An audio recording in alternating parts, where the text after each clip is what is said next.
Bonjour, on va voir donc comment développer sa confiance en soi et ça en seulement 3 étapes. Déjà, la première étape, c'est qu'il faut bien que tu te dises que de toute façon, personne ne sait réellement à 100% ce qu'il fait. Même moi, au moment où je suis en train de te faire cette vidéo, je pense savoir comment je vais me comporter, je pense savoir ce que je vais dire, je pense à l'impact que mes mots vont avoir sur toi et je me tiens droit pour te montrer que j'ai confiance en moi. Maintenant, de toute façon, la confiance, c'est quelque chose en fait qui se fait de manière régulière. Ça veut dire que même si à un moment donné de ta vie, tu pensais être au max de la confiance, ben en fait, finalement, rétrospectivement, tu te rends compte que tu ne l'étais pas parce que finalement, tu as encore gagné en confiance en toi.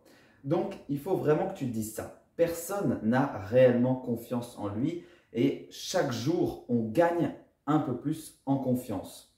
En fait, l'idée derrière ça, c'est que tu ne sais pas comment avoir confiance en toi. Tu ne sais pas de toute manière à 100% ce que tu es en train de faire au moment où tu le fais, quelle que soit la tâche que tu es en train de réaliser, tout simplement parce que tu fais les choses en étant toi-même. Et que ça, du coup, là où je veux en venir, c'est qu'il faut que tu comprennes bien quelque chose d'important.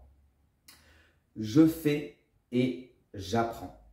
Je fais et j'apprends. Je fais des erreurs, je fais les choses en étant moi-même, je fais les choses du mieux que je peux et parfois c'est bien, parfois ça ne l'est pas. Dans tous les cas, ça peut toujours être amélioré. Ce qui est important à retenir, c'est que c'est par l'expérimentation que j'apprends et non pas l'inverse. Souvent, on a l'impression que la confiance en soi nous manque parce qu'on manque de théorie, on manque d'apprentissage, on manque de connaissances, alors que ce que je veux te transmettre dans cette première étape, c'est que la théorie, c'est bien, mais à un moment, la pratique, c'est mieux.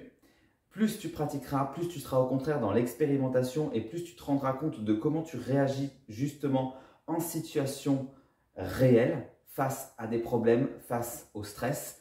Plus dans ces situations-là, tu les surmontes en ayant confiance en toi, plus finalement tu développes naturellement ta confiance. Parce que la confiance, en fait, elle vient d'où? Elle vient de l'expérimentation. Elle vient du fait de vivre et d'oser être toi-même. Donc, ce qu'il faut faire, c'est ça.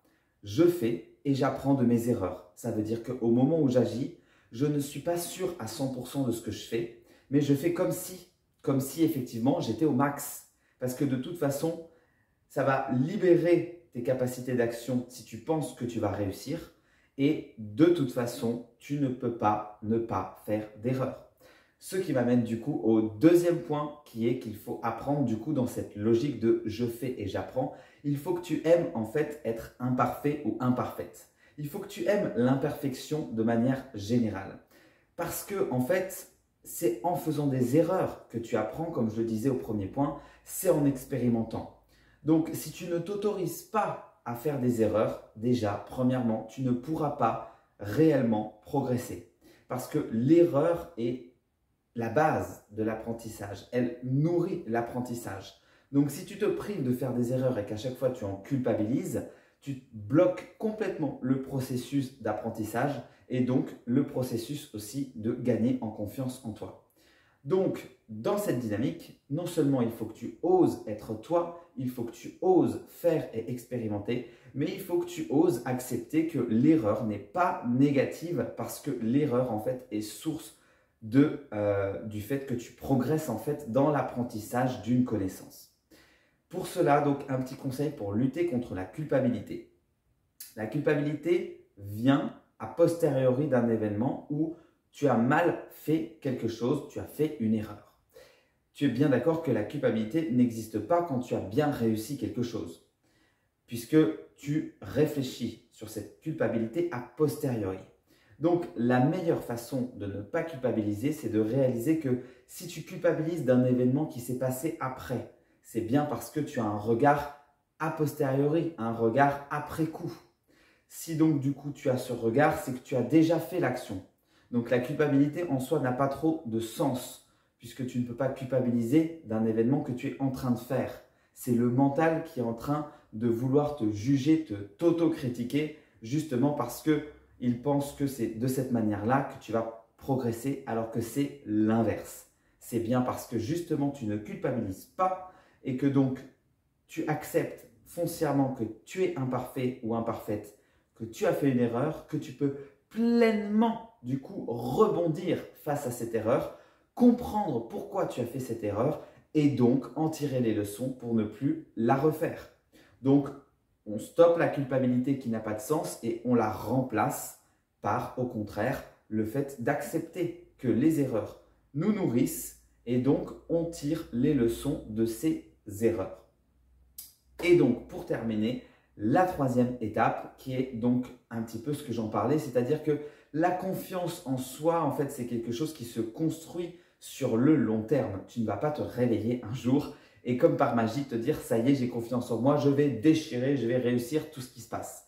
Déjà, on en a parlé, ce n'est pas forcément parce que tu as confiance en toi ou pas que tu vas réussir ou pas. De toute façon, tu es humain et tu vas forcément faire des erreurs.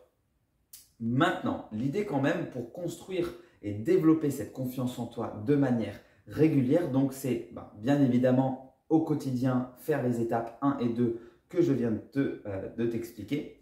Mais en plus de ça, c'est du coup sur le long terme d'essayer donc de sortir de ta zone de confort.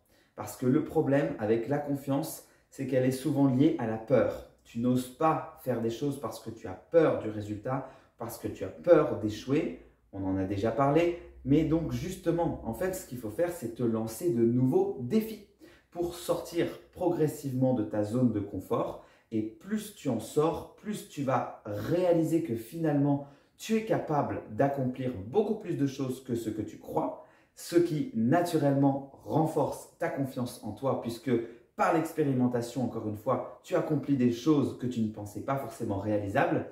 Et en plus de ça, par le processus de te lancer des nouveaux défis de plus en plus grands, tu vas te rendre compte que finalement, les barrières à chaque fois sont dans ta tête et que justement, en fait, la confiance, tu l'as déjà. Tu n'as plus qu'à oser être toi et oser faire des erreurs.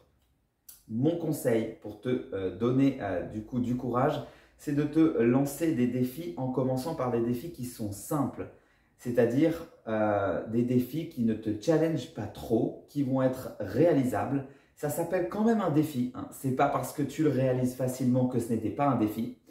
Mais justement, l'intérêt est là. L'intérêt est que c'est un défi qui est réalisable, qui est donc facilement accessible pour toi, qui va faire que tu vas réussir et qui va donc te donner confiance, te motiver et t'encourager à donc te lancer des défis de plus en plus importants. Ne commence pas tout de suite par un défi qui est énorme. Et en plus de ça, deuxième conseil, si tu ne réussis pas ton défi, même si a priori il était facilement réalisable, dis-toi bien quelque chose qui va changer ta vie pour l'instant. Quel que soit le problème, je n'ai pas réussi pour l'instant. J'ai fait des erreurs et j'ai été mauvais sur ça pour l'instant. Ça te permet de figer les choses négatives que tu n'as pas réussi à accomplir comme tu l'aurais souhaité ou pas réussi à accomplir du tout pour l'instant. Ça veut dire dans l'instant présent. D'accord? Ça veut dire que tu n'es pas mauvais, mais à un moment donné de ta vie, tu l'as été et c'est pas grave. Donc, ça veut dire que du coup, tu vas réessayer à un autre moment et puis encore et tu y arriveras. Mais du coup, l'idée, c'est de ne pas penser que ce n'est pas parce que tu n'as pas réussi à le faire à un moment donné de ta vie que c'est foutu et que donc, du coup, tu vois, ça contribue à avoir une mauvaise estime de toi et à penser que tu n'en seras jamais capable alors que c'est juste parce qu'à ce moment-là, il te manquait des compétences que tu vas justement acquérir au lieu de culpabiliser au fur et à mesure de ta vie. Et donc, dans cette logique, tu sors progressivement de ta zone de confort. Tu apprends donc à dompter tes peurs et comme du coup tu les domptes et que ce ne sont plus elles qui ont un contrôle sur toi, eh bien finalement tu gagnes naturellement en confiance et donc, non seulement progressivement tu développes ta confiance au quotidien sur des petites actions, mais en plus de ça, tu développes une réelle et profonde confiance en toi grâce à une meilleure estime de toi et à une meilleure image de toi sur le long terme. J'espère que cette vidéo t'a plu. Si c'est le cas, pense à t'abonner pour ne pas rater mes prochaines vidéos. Pense aussi à me laisser un petit commentaire, ça me fait toujours extrêmement plaisir. Et évidemment, partage cette vidéo pour diffuser ce message positif de comment développer sa confiance en soi. Je me présente rapidement avant de conclure. Je m'appelle Mathieu Auriol, je suis coach de vie spécialisé dans la gestion des émotions pour guérir les troubles du sommeil et les insomnies. Et justement, donc, si tu veux en savoir plus pour apprendre à en finir avec tes insomnies grâce à la gestion des émotions, donc de manière complètement naturelle, je t'invite à regarder mon webinar 100% gratuit. Le lien est disponible dans la description. Tu pourras trouver donc ces 3 étapes avec l'explication de comment mettre ça en pratique dans ta vie. Je te souhaite une excellente journée et je te dis à très vite.